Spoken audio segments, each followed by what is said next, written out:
শত্রু, আমাদের পার্শ্ববর্তী ইন্ডিয়া আমাদের শত্রু, জানের শত্রু, ভিতরে অনেক সমস্যা রয়েছে।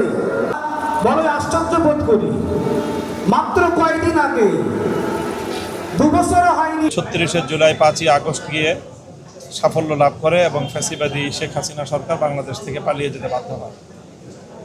এর পরবর্তী পথ চলায়, পথ পরিক্রমায় আজ 2 বছর অতিক্রান্ত হয়েছে। মধ্যখানে অন্তর্বর্তীকালীন সরকারের একটা দীর্ঘ সময় অতিক্রান্ত হয়ে একটি নির্বাচনের মধ্য দিয়ে নতুন সরকার ক্ষমতায় অধিষ্ঠিত হয়েছে এবং নতুন সরকারও আজ 5 মাস প্রায় তার ক্ষমতা গ্রহণের পর অতিক্রান্ত হয়েছে।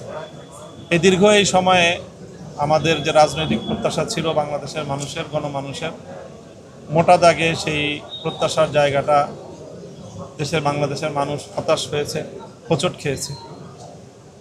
বিগত নির্বাচনে একই সাথে জাতীয় সংসদ নির্বাচনের পাশাপাশি যে গণভোট অনুষ্ঠিত হয়েছিল, সেই গণভোটটা ছিল ঐক্যমত্যের জায়গায়।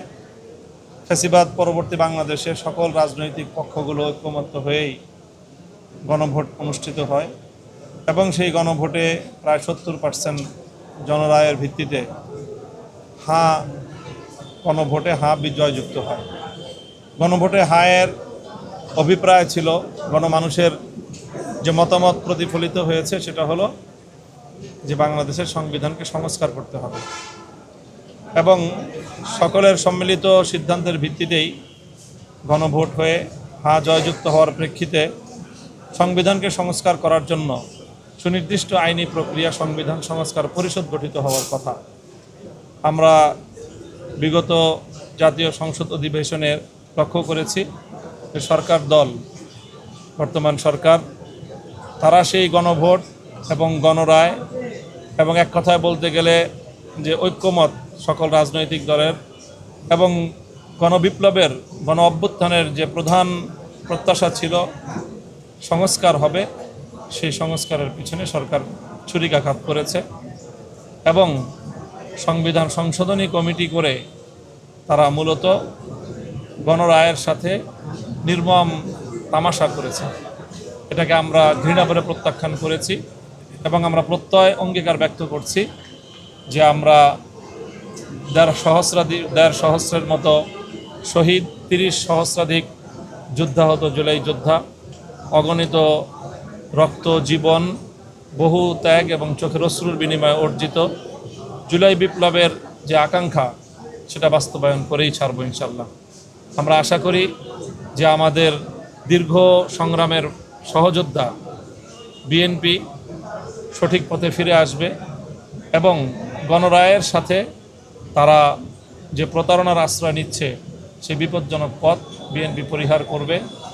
বাংলাদেশের মানুষের ইতিহাস হলো 1971 সালের গণমানুষের ম্যান্ডেটকে উপেক্ষা করায় এবং সেই ম্যান্ডেটের প্রতি বৃদ্ধাঙ্গুলি প্রদর্শন করায় পশ্চিম পাকিস্তানি স্বৈরাচারদের বিরুদ্ধে বাংলাদেশের মানুষ মহান মুক্তিযুদ্ধে ঝাঁপিয়ে পড়েছিল এবং দেশকে স্বাধীন করেছিল। এবং 2014 সাল থেকে 24 সাল পর্যন্ত গণমানুষের রায়কে নিয়ে ছিনিমিনি খেলার অপরাধে শেখ হাসিনাকে বাংলাদেশের মানুষ ইতিহাসে নির্মম শাস্তি দিয়েছে, দেশ থেকে বিতাড়িত করেছে। আমরা আশা করব শহীদ প্রেসিডেন্ট জিয়াউর রহমান, বেগম খালেদা জিয়ার উত্তরসূরি জনাব তারেক রহমান সেই ভুল পথে পা বাড়াবেন না। তিনি কোনোভাবেই শেখ হাসিনাকে অনুসরণ করবেন না, বরং তিনি বেগম জিয়া এবং শহীদ জিয়ার পথ অনুসরণ করে বাংলাদেশের মানুষের সিদ্ধান্তকে তিনি সম্মান জানাবেন, শ্রদ্ধা জানাবেন এবং সংবিধান সংস্কার করার পথে অগ্রসর হবেন। তিনি যদি চলমান এই পথ থেকে ফিরে না আসেন, তাহলে আমরাও আমাদের প্রত্যয় ঘোষণা করছি যে আমরা যে কোনো মূল্যে আমরা সংবিধান সংস্কার থেকে ফিরে যাওয়ার এই সিদ্ধান্তকে যে কোনো মূল্যে আমরা রুখে দাঁড়াবো।